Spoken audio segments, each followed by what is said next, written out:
Family matters, even when they're shitty.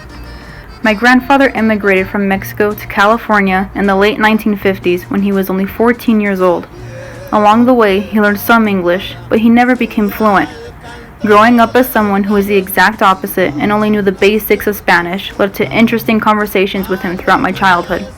A majority that was mostly made up of broken sentences and a lot of hand gestures. Like when he would ask why I was opening the door to the backyard. ¿Qué estás haciendo?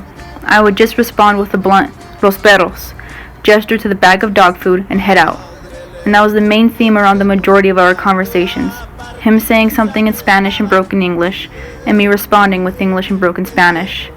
We never had deep conversations where I begged him to tell me stories about his childhood or life. It was always just a quick question and a quick response. But that doesn't mean that I don't have some fond memories of the times where we would just kick back and listen to old corridos and drink Coke while spitting out sunflower seeds. Or when he would make me or my younger sister lure in any stray dog that crossed our paths with food and a rope, because he was always looking for ways to get a free dog. He was an active, portly man who hated help from other people and would try to do everything in his way. But then he got sick. When I was in the 5th grade, he ended up getting a hernia from trying to pick something up that was way too heavy for him. For those of you who don't know what a hernia is, it's basically when a piece of your organ, in my grandpa's case his colon, squeezes through the muscles and ends up bulging out in a place where it's not supposed to be. Due to his old age, the surgeons decided to create an opening on his side and let his colon just stick out of his body and into a colostomy bag, which was meant to hold all your shit. When his appointments at the hospital started, my mom would have to leave work early, pick me and my sister up from elementary school, and take all 4 of us to the exciting place that was the Tucson Medical Center. Whenever I hear stories from people who spent a lot of time visiting their loved ones in the hospital, they almost always say they hated it. The bright fluorescent lights, the smell of bleach and disinfectant, and all of the strange machines planted throughout the building. But I loved going to those appointments. In fact, I remember looking forward to them, thinking in my 8-year-old mind how lucky I was to get to miss school and get a burger and curly fries in the hospital cafeteria. My sister and I would also get some special treatment whenever we were there, because my mom would have to leave us alone and act as a translator between my grandfather and the doctor. So, people would just see this 8 and 5-year-old sitting alone in a hospital waiting room and take pity on us.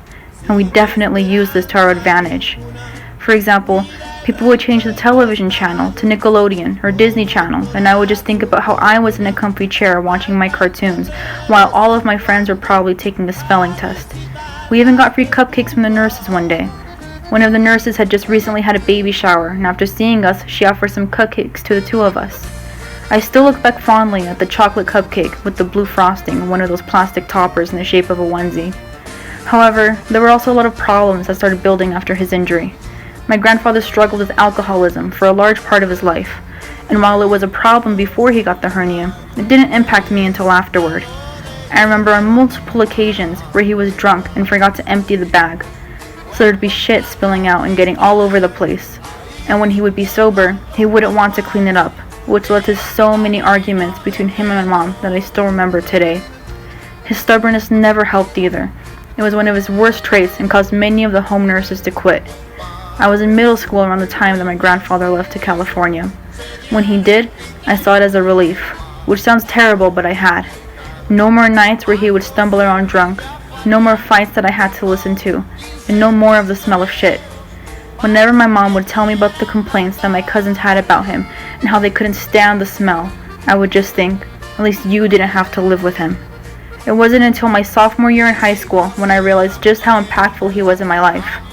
I don't remember how it happened, but I remember that he got an infection and went into a coma. At first I wasn't that worried, because there had been so many times where he would go into the ICU and the doctors would tell us to prepare for his death, then he would just wake up and be fine. But this time, he didn't wake up. I remember crying and crying and crying, but I didn't know why.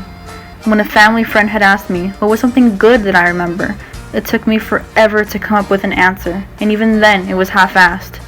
But I still cried and mourned for his death as if we were this close grandfather-granddaughter duo. On the day of his funeral, I had cried so much that I fell dead asleep on the drive from the funeral home to the cemetery.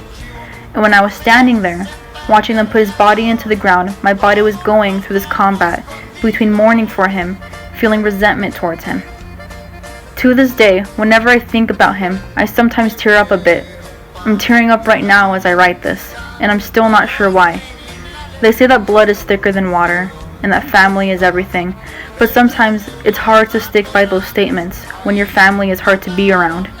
While my grandfather was not a perfect person, and not someone who I was close with, I still learned valuable lessons from the time that I had with him, like how to show empathy to others, knowing when to focus on the bigger picture.